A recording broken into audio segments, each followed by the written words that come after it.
and collaboration, training, and resources for state, tribal health and behavioral health, community systems, professionals, and professional education, and national public and private partners. And we really like to collaborate, and thus collaborating with people like Nathan Billy from the National Indian Health Board and other folks like that. Next slide. So just to start us off in a good way, I'm going to read this land acknowledgement that Dr. D. Bigfoot developed. And normally she does this, but she had other commitments today, so I hope I can do it justice. We acknowledge that the land that now makes up the United States of America was the traditional home, hunting ground, trade exchange point, and migration route of more than 574 American Indian and Alaska Native federally recognized tribes, and many more tribal nations that are not federally recognized or no longer exist. We recognize the cruel legacy of slavery and colonialism in our nation and acknowledge the people whose labor was exploited for generations to help establish the economy of the United States.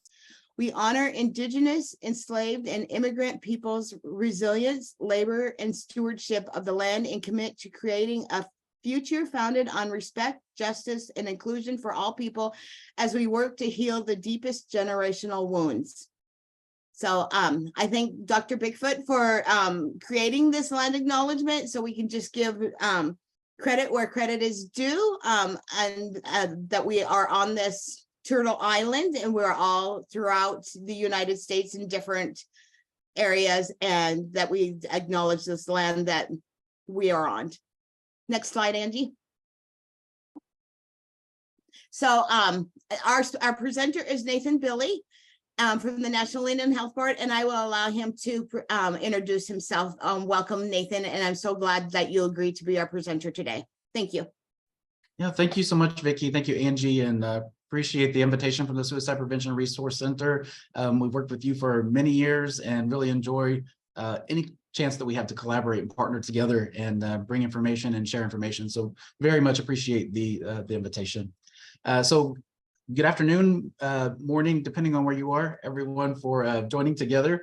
My name is Nathan Billy. So I am the Director of Behavioral Health Programs for the National Indian Health Board. I'm housed in Washington, D.C. I've been here officially about 2 years as of actually this week. And so this is a good anniversary time to celebrate for me in that sense. I'm a citizen of the Choctaw Nation of Oklahoma. Just to give a little bit of background too, in terms of how these things intersect. For myself, I am a licensed clinician. I don't practice direct services anymore. I don't really have an opportunity to do that. But I have had experience as a licensed clinician working in therapeutic counseling across all ages, subject matters, different diagnoses, and then ended up focusing specifically on substance use disorders, especially residential treatment for substance use disorders, opioid overdose prevention specifically. After that, I moved into the role of Deputy Director of Behavioral Health for my own tribe, the Choctaw Nation, and served there for several years. And in that experience, kind of collectively, it gave me a firsthand knowledge and understanding of crisis response, especially the need for culturally specific, culturally centered crisis response that is respectful, a good care continuum in terms of how we ensure that there's comprehensive crisis response services that are offered to our citizens.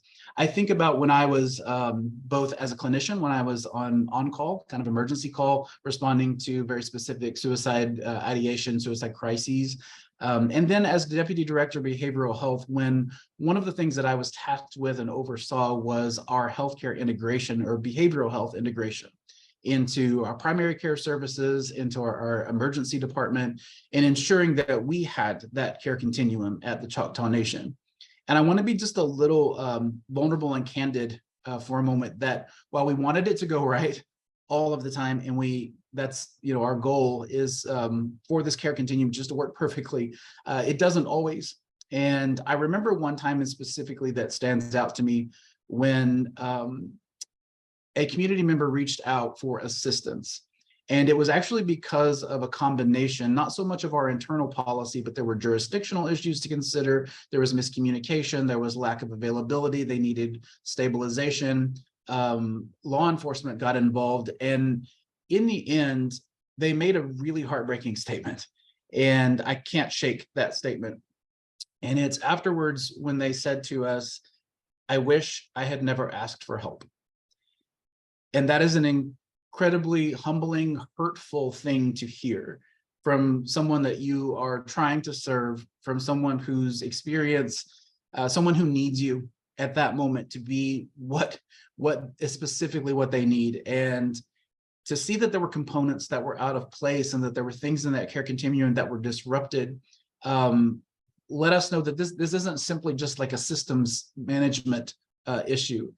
This is a serious behavioral health crisis. And to hear, "I wish I had never done that," or "I wish I never reached out because of how I was treated by one portion of this, or by some miscommunication." I think about the same thing now that we have this very easy to access 988 National Crisis Lifeline, which of course has been here for years, but now has a very easy way to access that. And I would never ethically want to promote something where I think someone might dial a number thinking they're getting easy access to care and would come away with that same idea. "I wish I'd never dialed," or "I wish I'd never called because this is what happened," or "this is what didn't happen." Thankfully, we have a lot of really good and wonderful stories. At our own National Tribal Health Conference in May in Alaska, we were able to hear some of those wonderful stories of 988 successes, stories from Indian tribal communities where tribal members did reach out and receive some wonderful help.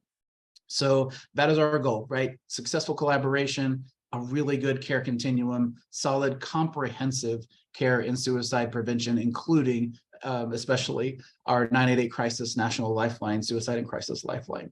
So my experience is a bit comprehensive. I'm grateful to have had all of those opportunities that now I can bring to the National Indian Health Board and advocate for us in terms of tribal policy and for program development, capacity development, and technical assistance building. This speaks specifically to NIHB's mission. I want to share very quickly that we do serve as a united advocate and a united voice for all federally recognized tribes, American Indian Alaska Native tribes in the United States, which currently sits at 574. So serving as that united voice is a challenge. We respect the diversity and the individual sovereignty of all of our tribal nations. And so we by no means by united voice say that we speak with the same mind or that we are all the same. But in respecting that diversity, we respect tribal sovereignty and we reinforce tribal sovereignty in everything that NIHB does. So that fits very well with my personality because personally, that is something very dear to my heart. So I'm grateful to both represent NIHB today, to represent our mission and reinforce tribal sovereignty, but also to be offered the opportunity to speak personally about what that means to me. In terms of where we might go today and spend some time together, anytime questions pop up, please, you're welcome to pop them in the chat or however that we want to work that, Angie, as we think about that and kind of move toward a session where we're happy to have discussion. I love that feedback and that give and take with each other rather than just feeling that you're kind of being lectured to. This will go a little bit at first, a little heavier on the history. I don't want anybody to sit back and think, "Oh God, here goes Nate giving us a history lesson," or "I didn't know I signed up for a history class." Those of you who are history nerds, you'll immediately be like, "Oh, this is the good stuff." But we are going to go over a little bit of, we need to establish some context, especially because we just don't get this information typically in our American public school system. That is absolutely not a criticism of American public school teachers who are bearing the brunt of many, many obligations and requirements and doing some phenomenal work in avoiding burnout and serving our children in the K-12 system. But the fact is, the truth is, our curricula, by and large, just ignore.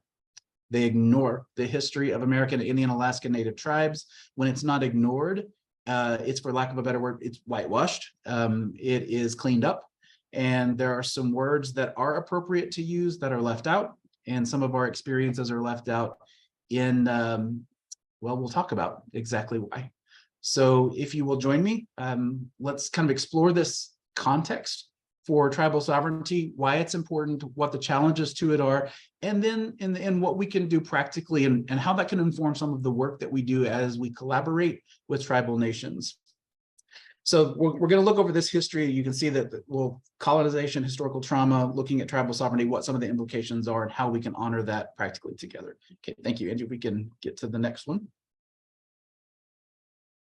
So as we look at colonization, in particular, European colonization that began with that infamous, song that many of us learned about Christopher Columbus sailing the ocean blue in 1492 and discovering, and the whole idea of what does discovery even mean, especially when there are folks already inhabiting the place that you are claiming to discover. And so that definition of what discovery is important in the first place. We know that multiple groups of people, multiple groups of communities have experienced their own specific history of colonization. So for example, when we talk to Black Americans who have origins in Africa and were brought over through, their ancestors brought over through the West Atlantic slave trade, they have a very specific experience that requires a specific contextual analysis and response to what they experienced as being enslaved peoples. For us, as American Indian, Alaska Native tribal nations, it is also a very specific experience. Colonialism is specific for us because we were already tribal nations. Earlier, Vicky used the term Turtle Island, which is a very commonly held term that you will hear multiple tribal communities speak about our lands in general as Turtle Island prior to European discovery of those lands, or at least discovery for themselves of what they thought that land was. And that is where this doctrine of discovery is so very important and impactful to see what this means. Now, as we know, technically speaking, and I do use the word technically on purpose, technically speaking, by the time our founding fathers drafted the US Constitution, they provided specific protections for all of us. One of those is that nationally, in terms of the federal government response, ensuring our liberties, we have the freedom to express ourselves however we choose, religiously, as long as we're not breaking other laws. But religious expression is very much encouraged, and then the freedom of that expression. And they balanced that with the idea that this federal government would not, absolutely, would not favor or establish a national or state religion. Those two things are very important because while what you're going to see a pattern in our tribal communities, and I would say if there's no other takeaway, please take this away. Just because something is established on paper does not mean that it happens in practice. We know, for example, that just because, or about the time when Black Americans were given the right to vote, just because they were granted the legal right to vote, did not mean that there weren't subsequent workarounds where those who were opposed to that legal reality found ways to subvert it. And frankly, in 2023, there are still communities, unfortunately and despicably, that are trying to find ways to subvert Black Americans' right to vote. Can't do it legally, so what are some workarounds? And we will absolutely see that happen in our tribal communities. What's on paper and what happens in practice do not always match. And so this doctrine of discovery said that because Europe was Christian, and Christian Europeans, when they encounter land, when they discover it, if no one's there, well, then it's good for the taking. Or if the people who are there aren't Christian, you are able to take it by force or coercively and Christianize it in the name of the Christian God. So that gave them free reign. Now, of course, remember, this is pre-United States Constitution. We think we're on safe ground later when the Constitution gets developed, and there's potential later. But when colonialism, when European colonialism was first happening in the late 15th century into the 16th century, this doctrine of discovery was powerful. It gave them a godly or a seemingly God-given right to take whatever they wanted. There was justification. It wasn't cruel. It wasn't mean-spirited. It was done for the right reasons, they believed. And part of that justification was the idea that, well, after all, these are pagans. And that was a kind of a catch-all term for tribal communities. We often get called pagans, even though paganism is a very specific religious expression. Anything that wasn't Christian at the time was deemed pagan. And by pagan, we meant heathen and bound for hellfire. And that was essentially the way that European colonists saw it. We were savages, we were uncivilized, we were bound for hell. But lo and behold, they were here to rescue us, and they could show us the real truth. And by traveling all across the ocean to bring us that truth, they could take our lands, set up shop, and help us see the truth. And all of that was justified by God, so they claimed, using biblical scriptures to support themselves. So we see from the beginning a very uncomfortable marriage of specific religious interpretations and law joining together. That will not end quickly. That will continue for quite some time. And even after the United States Constitution is drafted, there will still be workarounds where, again, in practice, we see that that marriage of a very specific religious interpretation and the law don't go away very easily. They still persist.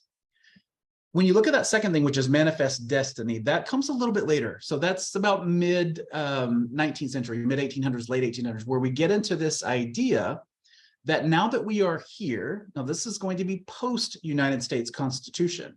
So we've already established that we can take whatever we want. Now, what do? Now that we're here, we have a God-given right, so they believed, to expand.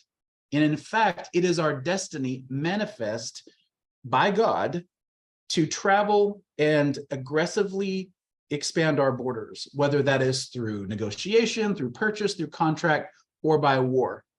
But again, a God-given directive where God is behind us, pushing us forward to take what we need, to take what we want, because as we increase our land, as we expand our space, we are doing God's will. So they believed. So armed with the doctrine of discovery and manifest destiny, our colonial and even founding father, post-founding father, and post-constitution history is one that says God is on the side of the conqueror to take over tribal nations and to civilize them. Now, how do you do that? How do you do that when someone's already living on the land that you have already told yourself you are free to take? And you can use any means necessary in order to take it. And that is the first word that you see in the third bullet point that I never remove and that I do not apologize for. And that is by committing genocide. Genocide is a controversial word. I understand that sometimes it's a problematic word. I was a part of a work group not too long ago, and there was someone who I'm absolutely not being critical of. I felt for them because they were experiencing pressure from their senior leadership in verbiage and documentation. Like, as I describe this, what word do I use? And they asked me for help. And they said, what are some good words to use to describe American Indian Alaska Native experience historically? Like, what happened? They said, stay away from this word. What else can we say? And I thought for a minute, and I thought, well, I don't know of a kind word. I don't know of a good, thoughtful euphemism for systematically targeting a specific group of people based on their race and culture and deciding that you're going to murder them and carrying out those murders systemically and programmatically with funding from your federal sources. Is there a pretty word for that? Is there a kind word for that? Is there a thoughtful word for that? How do we soften the blow of that? And the answer is we don't, and it's not fair to do that. There already is a word for what we just described, and that word is genocide. And so our experience as tribal communities and as sovereign tribal nations that prior to colonization existed as sovereign nations already. When that sovereignty was challenged and when they attempted to take that away, the first effort was physical genocide, literally killing us, literally destroying us, which included killing our children, because if you kill our children, they cannot grow up to make more of us. And again, sadly, This was all done in a very specific context of religious interpretation of doing the right thing because they were rescuing us and they were going to save us. And if they needed to get us out of the way, that was okay, because what they were establishing was a beautiful kingdom on behalf of God.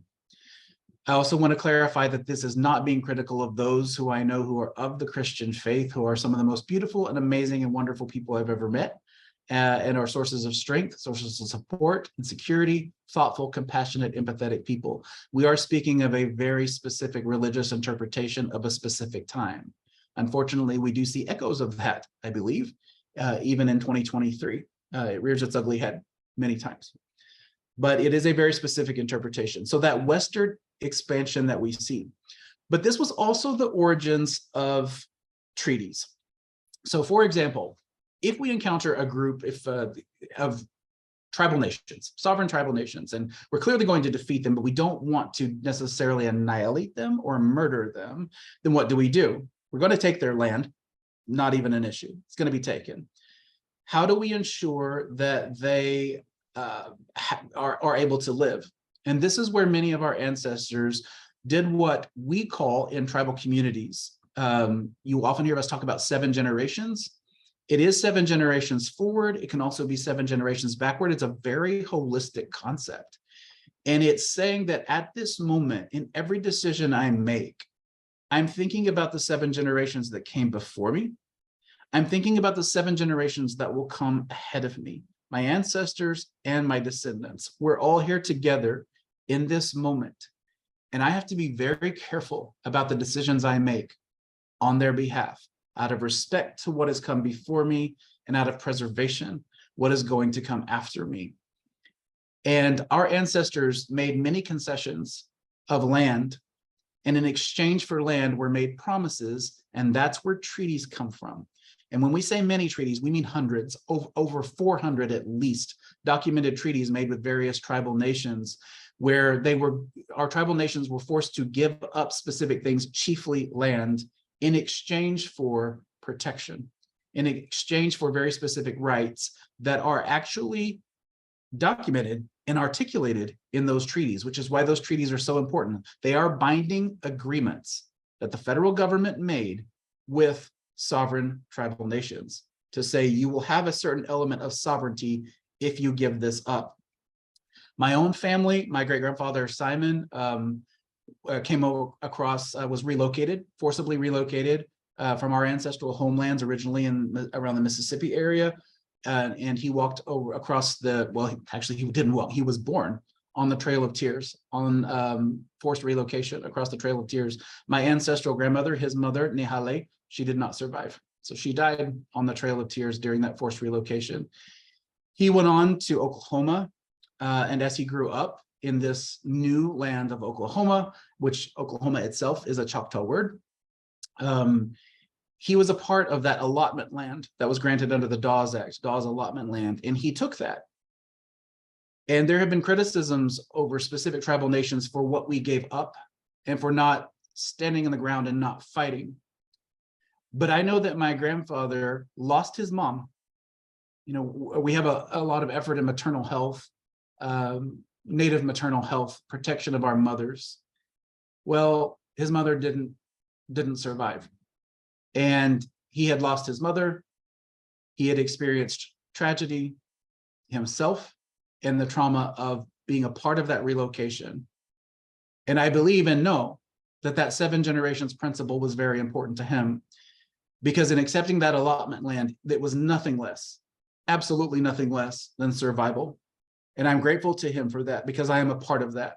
I was born and raised on our Choctaw reservation. I was born and raised on Choctaw land, on our allotment land. I lived there for 47 years of my life before relocating just 2 years ago to the DC area. My entire life, my entire culture, my entire experience has been on that land. And I am grateful for him, because had he not done that, I don't know what would have happened. I wouldn't be here. I doubt that very seriously. So when we look at what our tribal nations did to retain their sovereignty and ensure survival, I am amazed and I am grateful. That means that the federal government is obligated. We're going to make that kind of exchange. We're going to put this in a treaty and we're going to document it. And by God, you are obligated to hold up your end of the bargain. So we will see how successfully the government did at times and sometimes did not. So we can move to the next slide. Angie, thank you for that. So what happens? What happens when you are moving westward and you're expanding and you have committed physical genocide, but that's no longer working for you? So you're making these treaties, you're ensuring tribal sovereignty, you're ensuring survival, you're ensuring that these communities are still there, but they're still native. Well, what you do is you put my grandfather, Albert, into a boarding school. There's over 100-year history now of federal Indian boarding school policy when the physical genocide against our people moved to a cultural genocide. If you cannot kill the body, or if it is not to kill the body, then kill the spirit. Kill the spirit of the native and assimilate it and civilize it to the spirit and the mind of an enlightened European Western classical education. This is not a criticism of all Western European classical civilization. I love British literature. I love Shakespeare. I love wonderful writers. This isn't about criticizing the creators who've done wonderful works of art and literature and music and some just astounding things for Western civilization. It's the declaration of its superiority that is the problem. It is the assumption that what Western civilization has produced is so far superior and so next to God that it must supersede and conquer everything in its path. And that is what federal Indian boarding school policy was designed to do. And here again, we have a marriage, an unholy marriage of politics and religion carrying out this federal Indian boarding school policy. My grandpa attended a Presbyterian school. Again, not a criticism of Presbyterians. I have some great, wonderful Presbyterian friends. If you're Presbyterian, more power to you. It's all good. But that boarding school happened to be Presbyterian run. It was a partnership with the Presbyterian Church and the United States of America. And their goal was to make my grandpa not native, to eradicate all sense of his cultural identity. And here's the interesting thing. We are now hearing testimony and witness from boarding school survivors that have a lot to tell about physical abuse, verbal abuse, mental abuse, sexual abuse, psychological abuse, spiritual abuse. My grandpa was actually treated very well. And that in itself is a different kind of problem, because it was the kindness of genocide, of cultural genocide that he experienced. It was love, so to speak, very misguided, very strange love. They called it love, where his teachers wanted to help him. So that meant you do not speak Choctaw. Choctaw was his first language. He learned English later. He resisted to some extent, we know later, and there's a very specific reason why. It's this comic book, this graphic novel talks about the mighty code talkers. They tried really hard to eradicate his identity. They punished him, so to speak, for not when he spoke Choctaw. They wouldn't let him. He only could converse in English. They would not let him dress in native clothing. After he left the boarding school experience, he went on to serve in the United States military in the Great War. And it was there that he and 19 Choctaw brothers became known as that first group of Choctaw code talkers. So I always find it interesting when we talk about resilience and strength, and the strength in our Native communities when tribal sovereignty is respected, that the federal government set out to hurt him. They set out to civilize him. They set out to make him appropriately Christian. They set out to make him their version of what they thought a good human being would be. And again, part of that was a language eradication. So isn't it interesting that after all that effort to get rid of his language and get rid of the source of his strength, he would go on later to serve that same government and quite literally help save our rear ends in the Great War. And it was the Choctaw language that did that. What they tried to take away from him, he held on to. And that was a source of strength for him. And it became a source of strength for the United States of America. It took them a long time to recognize the work of our Choctaw Code Talkers and to formally and officially admit and respect how that contributed to the winning of the Great War. They finally did. France did it first, and America, frankly, was a little bit shamed into being behind the curve on that one. But that boarding school policy, cultural genocide, how do we attack tribal sovereignty? If we're not going to attack it physically, we can attack it culturally. We will civilize tribes. So in that sense, we have this ongoing thing that even when tribal sovereignty is established, even when we know legally it is established, there are all of these external attacks to try to get at it, to try to undermine it, to try to chip away at it. There were lies. We've seen in my own family's history of documentation with my great-grandfather Simon, who never learned to speak English, by the way. My code talker father, his father, never learned English. Attempts to cheat him because he didn't understand things that he was signing or didn't understand the full implication of things. So undermining tribal sovereignty has been also a long history too, breaking promises. If we go to the next one, next slide, thank you. In fairness, at least, we can say that the US Constitution, those framers of the Constitution, did enshrine in the Constitution tribal sovereignty. It is there. So much like many other ideals in the US Constitution where we think, okay, there was the ideal, it was clearly there, but it was up to us later to flesh it out and make sure that it was protected. We see multiple things where what we see on paper later, we think of how are we going to protect that despite the attacks against it. So what does tribal sovereignty actually mean? What does the United States government mean when it says that they recognize tribal sovereignty? The most important thing is that there is a recognition, a documented recognition that the United States government has a government-to-government relationship with tribes as sovereign nations. So you can see in that chart provided by the Domestic Policy Caucus that the federal government, for example, has a government-to-government relationship with foreign governments. They have a government-to-government relationship with the states that make up the federal United States of America. And they have a government-to-government relationship with tribes that they recognize. It's important to note too, again, right now there are 574. There is a process for that. There are hundreds of tribes that are not federally recognized. Some are state recognized. And some, as Vicki read in Dr. Bigfoot's land acknowledgement, some are no longer here because the program of genocide was so successful. But at least constitutionally, that government-to-government relationship is established. And part of that is that in exchange for this land that we gave up, in exchange for the westward expansion and that specific trauma that we experienced of losing potentially that sovereignty at first, we're gonna reinstate that sovereignty under federal care. And the federal government said we have a trust responsibility to sovereign nations since we took their land. We have a trust responsibility to ensure that, first of all, their tribal sovereignty is respected in these treaties and in these negotiations that we have made, and that we support their health and well-being.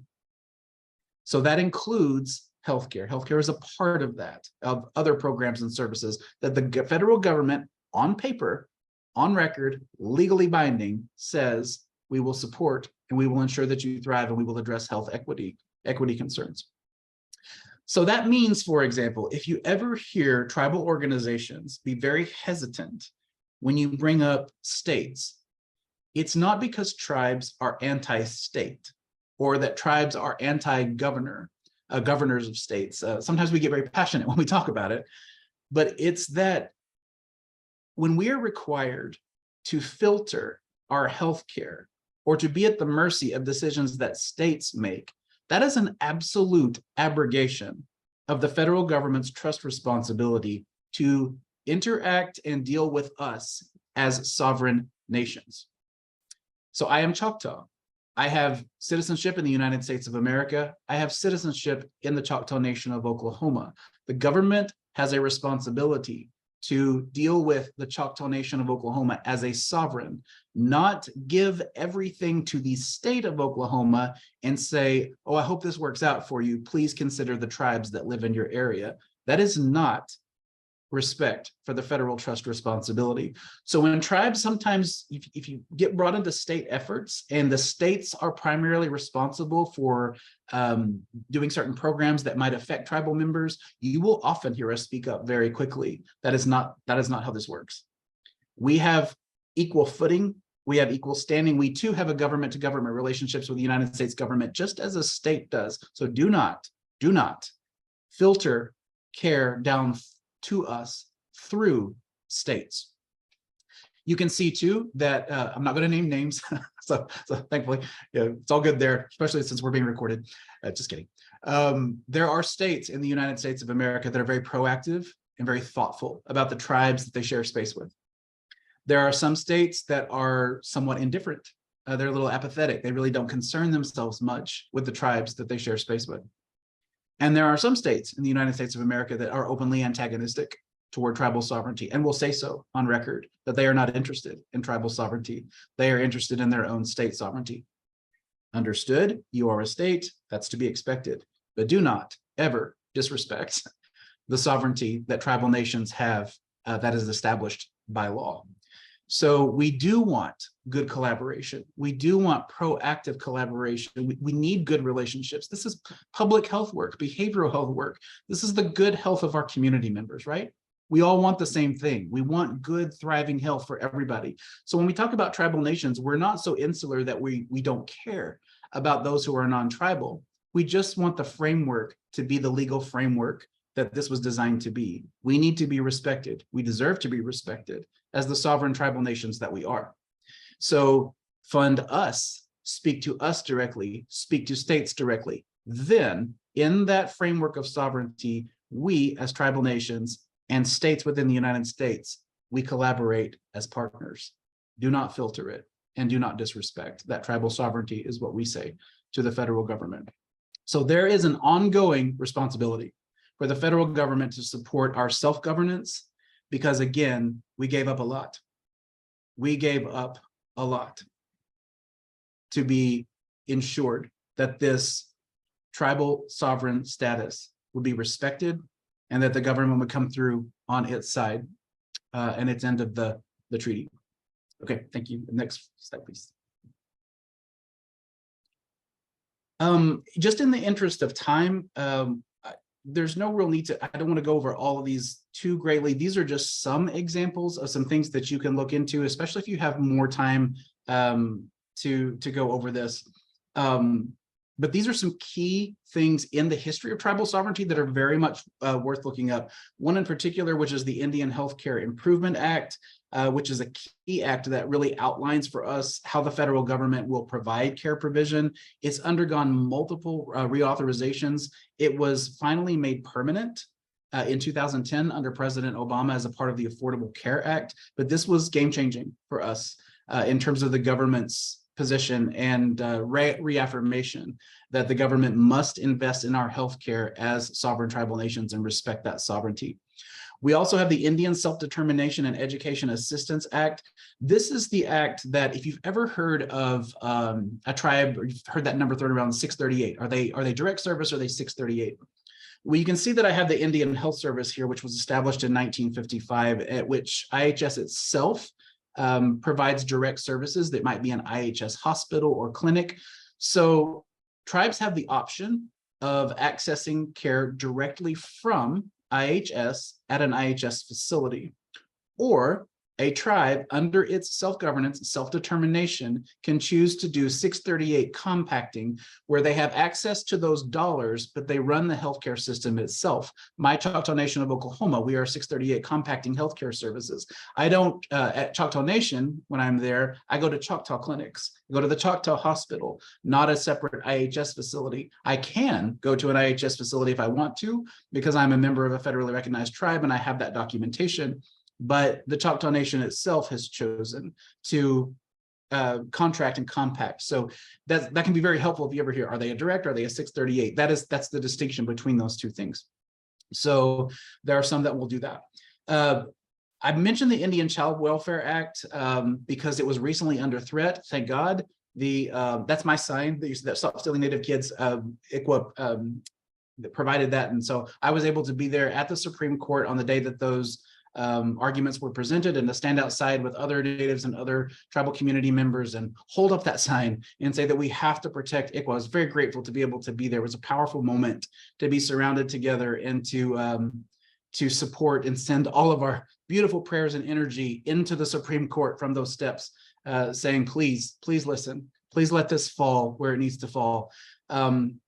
The issue there, the reason I put that there is this was a potential threat to tribal sovereignty under that Indian Child Welfare Act. For those of you who either may not have as much familiarity with it, it gives preference to tribal communities under the tribal sovereignty to basically a preference for placing Native children in Native homes before they are placed elsewhere, because of the history of children, frankly, being kidnapped from Native communities, placed in boarding schools, taken away from us by force. It's keeping us all together. So we have Native preference.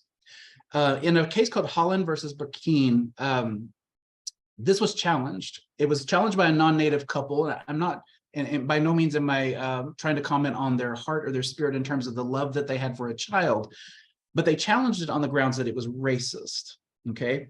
So they said, this is racist, it needs to be overturned, you're giving racial preference, that is illegal, you cannot do that. So the court heard those arguments, and it could have gone very badly. Had the Indian Child Welfare Act been nullified or considered unconstitutional, or that reasoning that it was racial discrimination would have undone centuries of tribal sovereignty progress, because again, what we argue is, as sovereign tribal nations, we hold political status as nations and as citizens. We are not a race. So this may have begun primarily as a race, but if you look at me, it's no secret, my mom is white, okay? It comes up, you know, got my dad hair, got my mom forehead. So in terms of what am I racially, DNA, genetically, I'm mixed race. So I come from Choctaw, I come from white, primarily Scandinavian, like white girl, white, way white. So genetically expresses itself in very interesting ways. But all of that is irrelevant to the political status that I hold as a citizen of the Choctaw Nation. So this isn't about a racial thing. It isn't about how do I identify racially, whether we're Hispanic. One of my best amazing Choctaw sisters is a Choctaw Black woman, okay? So Choctaw reunions are phenomenal. You look at us externally, we may present in ways that are just phenomenal. Like, how is this diversity happening here? But what we all hold in common is Choctaw ancestry. What we all hold in common is Choctaw connection. But most importantly, what we all hold in common is Choctaw citizenship. That is a political status. No one can take that away from us, no matter what the color of our skin is, no matter what we speak, no matter how we speak, we hold that together. Had the Indian Child Welfare Act been declared null on the grounds that it was a racial discrimination, we would have been designated primarily as a race, not as a sovereign tribal political status. And that would have been a nightmare. I would encourage you, if you have a chance, read Justice Neil Gorsuch's opinion on this. It is powerful. No matter what we may or may not think about other decisions he may or may not have made, I have my own issues with some of his decisions. What he wrote about tribal sovereignty will bring tears to your eyes if you're interested in tribal sovereignty and you are interested in protecting it. Is a beautiful, almost poetic response, affirming that this is not a racial thing. This is tribal sovereignty. Okay, thank you. Real quickly, I'm sorry, I'm gonna speed through this. I get really passionate about this, and sometimes I go off like I gotta tell you. Oh yes, the justice name, yeah, thank you, Angie. Justice Neil Gorsuch, his opinion that he wrote. There's some powerful passages from preserving ICWA. So thankfully, it was maintained. So what does this look like in practice? What do we do with this? How do we take all of this context and make it more than a history lesson and more than just sharing some things that have happened? What do we do?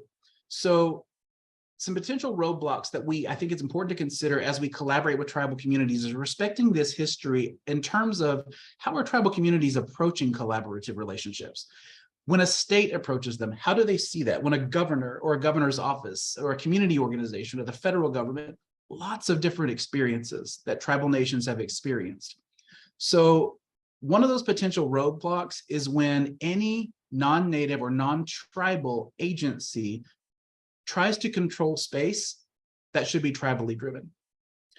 When it says, we know what's best for you, do this program, follow our paradigm, here's what you need to do, here's the acceptable way to carry out this service, and the tribal sovereignty is ignored, that is a recipe for disaster.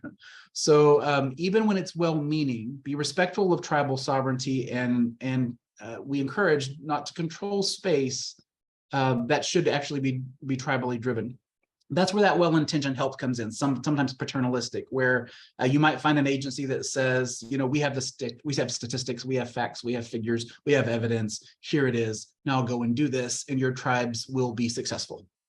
When they don't understand the first thing about tribal communities, or what life is like on reservations, or what life is like for urban Indians who are experiencing a disconnect from their tribal lands. There is so much to consider. We know this, we understand this, this is our story. So well-meaning help, even when it's, you know, it has good intentions, can sometimes come across as overly directive, or like someone's trying to swoop in. So the answer to genocide, the answer to trying to destroy us, is not to miraculously come in now and save us, you know, in this way. So looking at that, we also want to be careful, as we talked about earlier, not to filter healthcare through states and through non-tribal entities. We have to make sure that that tribal sovereignty is respected and that funding goes straight to them. And the other is respecting or elevating Western evidence-based practices over tribal practices. There's nothing a little more dismissing than seeing tribal practices deemed alternative or other. Like, okay, well, we have Western evidence-based practice, and then we have some other stuff that you all are doing, and that's complementary medicine. No, traditional medicine is not complementary medicine. Traditional medicine is not alternative medicine. Traditional ceremony, sacred medicines are foundational healing. So it should never be seen as an alternative to evidence-based Western practices. Or what we often term for ourselves is, we have practice-based evidence. We know what works, it works. It doesn't need to necessarily be submitted to a randomized controlled scientific trial. How do you randomize a controlled trial with a prayer spoken in a sacred native language as a part of ceremony, and say, well, we got 40 people to say it and 40 people didn't say it, let's do it, throw a placebo in there and see what happens? That is not the way medicine works. That is not the way sacred healing works. So subjecting us to those Western evidence-based practices, even when we support them, and even when we say, actually, they're valuable, you'll find a lot of tribal communities are like, actually, there's wonderful evidence-based practices. We use them, we recognize their value, but it's whenever they are deemed superior. Again, that is where we get into the problem. Okay, and then lastly, I know we want to make sure for questions, I'm sorry. The other thing is to ensure that as priorities that we set when we collaborate, that we honor tribes as sovereign nations in our practices, and not just in words, that we don't just say this is a technicality. We look for ways to make that manifest and evident, that we ensure tribes are equal partners in all processes and stages. Sometimes we have well-meaning groups that have all kinds of programs and plans for us. So they make those programs and plans. They make the strategic plan, they make the funding opportunity, they make all the formulas, all the requirements. Then they invite us to the table and they say, look what we created. Here's how it's going to impact you. Isn't this wonderful? We're going to do this for you. And so tell us, what do you need now that we've created this program? So no, tribal sovereignty in practice, when we respect that, is to ensure that we are involved in all stages. Consultation, whether that's formal legal consultation, listening session, we inform the development process as well, not just get told later how this may or may not impact us. I have this third one to kind of take some weight off shoulders, which is to pursue cultural humility and only secondarily competence. My goodness, there are 574 federally recognized tribes alone. That does not even count state recognized tribes or urban Indians who have some may or may not have a close connection. So thinking about this, how in the world do you become culturally competent in such diversity? Well, the good news is, don't pressure yourself. It's okay to become more competent, but what's more important is humility. When we are humble and we just say to one another, I don't know, I don't understand, but I would like to, Will you share information to me? We are so accustomed in tribal communities to being preached at and talked down to and condescended to, or frankly, just left out of the discussion entirely, that when someone comes to us in true humility and says, I don't fully understand, but I'm open, please tell me. That is so much stronger than a million classes on how to be competent in that particular tribal understanding. Let the tribe, let the citizens, let them talk to you, let them share with you, invite, ask to be a part of that space, accept what invitation is offered, and let them lead and let them guide. That cultural humility is beautiful, it is powerful, and it is the best way to ensure that there's strong collaboration. And lastly, focus on tribal strengths. We are so used to being stereotyped and considered a deficit. We have deficit-based statistics. We know that we have these health disparities where American Indians and Alaska Natives lead in deaths by suicide. We lead in substance use disorders. We lead in certain types of violence. We have horrible experiences in terms of missing and murdered Indigenous women and girls, missing and murdered Indigenous persons. There are real crises, but that is a result of historical trauma. Those are outcomes of a very, again, a specific colonialist-based trauma that we have experienced. That is not who we are. It's what we've experienced. There's a big difference between what we've been through and who we really are. So part of collaborating is not stressing always the deficits, which are established in statistics, but inviting collaboration that says, how can we celebrate you? How can we celebrate your tribal strength? Again, like my grandfather, not the deficit of look at what you lost, look at what he did to ensure that we lived. Look at how he loved me and didn't even know my name, didn't even know who I would be. But he looked down and he loved me and I'm here. That is strength, and that is something to celebrate. So what is powerful? What is protective? How do we not fight so much anti what we need to fight, but how do we build up cultural strength and resilience and support that? So that those protective factors that are inherent and already authentic in tribal communities are allowed to flourish, and then our health can flourish. So don't be afraid to ask that. What can I do? How can I walk alongside you? How can I partner with you? I'll let you be in the driver's seat to tell me what that looks like. So time is precious. Thank you so much for your time. Thank you so much for letting me talk a lot and quickly. I'll turn that over back to you, Angie and Vicki. Thank you so much, Nathan. This was so powerful, and it was not a history lesson. I've been to one that was a boring history lesson. This was beautiful. Thank you so much. Thank you. We have a few minutes for questions. If anybody has any questions, you can unmute yourself and ask questions, or you can put it in the chat and we will monitor that. Or if you want Nathan to go on for the next 5 minutes, we can do that. Think about words. Surprise. It was beautiful. Hannah? Hi, thanks so much, Nathan, for your presentation. It was so informative. I just wanted to ask you what your thoughts were on, I feel like as of recently, there's been a lot of like social justice oriented like trainings and presentations and like leadership talks about like, oh, let's decolonize schools, or let's decolonize workspaces or leadership. And I recently read an article that's called Decolonization is Not a Metaphor. And I don't know if you've ever read it before, but it just talks about how it's not something that you can, maybe you can't decolonize like a school system within the current system that works. Like decolonization is ultimately like about Native sovereignty, which I feel like you touched on a lot. So I was just wondering like what your thoughts were on someone who is working in the system and trying to do their best to work towards equity within the within the confines of what they're doing, but then also like separating that from decolonization in general. I know that's really a lot, so I'm sorry, I'm just kind of like spewing my thoughts out now. But yeah, I just wondered if you knew about that or what your thoughts were on it. No, thank you for that question. Yeah, absolutely. I'm trying to think of how to nutshell that into just a brief response when we could do a seminar on that.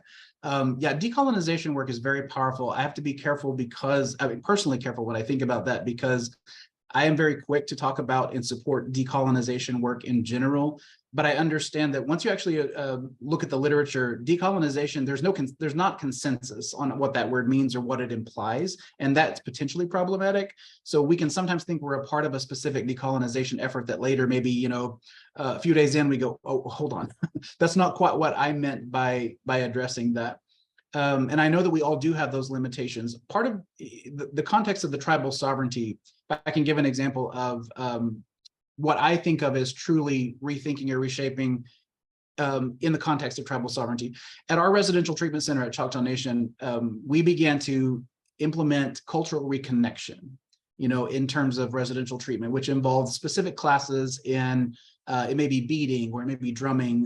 There were really good things that were brought into that mix. So within those confines, we were doing some very specific good things in terms of cultural reconnection that seemed very tribally sovereign focused. The potential problem there in terms of how does this, you know, work at true decolonizing work is that it was still within the framework that preferred Western mindsets. It was still within a Western research framework. It was still within a Western evaluation framework where everything that we did was subject to Western modes of evaluation rather than indigenous evaluation. And to me, that is what that decolonization process supports, is we realize that actually the entire treatment paradigm is still Western. It just has some native components that we are bringing into on occasion in group work. So it was the encouragement to let the tribes say, well, how do we even approach recovery? How do we approach harm reduction? How do we approach prevention and treatment? What does that mean from an indigenous or native perspective? And not just generally, what does that mean from a Choctaw perspective that's true to us in the way we think about healing and health? So what we didn't want to do was keep a Western paradigm, throw some native bells and whistles in where there is some sense of connection to that. But in the end, you've really just been through a native enhanced Western paradigm. And again, not to criticize the Western paradigm, it works very well unless it's not authentic or inherent or genuine to those who are in that community. So that's part of that tribal sovereignty, to me, that decolonization effort of understanding, of saying indigenous knowledge production, indigenous evaluation, our native ways of knowing, that our knowledge is as valuable in our entire paradigm that we are creating, which we've never been encouraged to create, is a possibility for now. I hope that was helpful. But again, I'd love to talk more about that. I'm happy for you to contact me if you want to. We can have more discussion about that because I know time is blipping.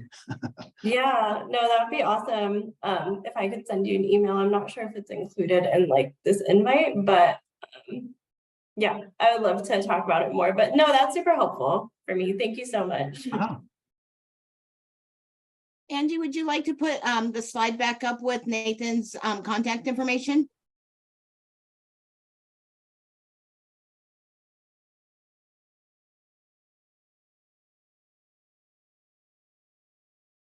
Or maybe Nathan, you can put, oh, there you go. Yes, sorry, I was putting in the chat. It's in the chat. His contact information is in the chat. Yeah, I was putting in the chat at the same time, sorry. I appreciate that. It's all good.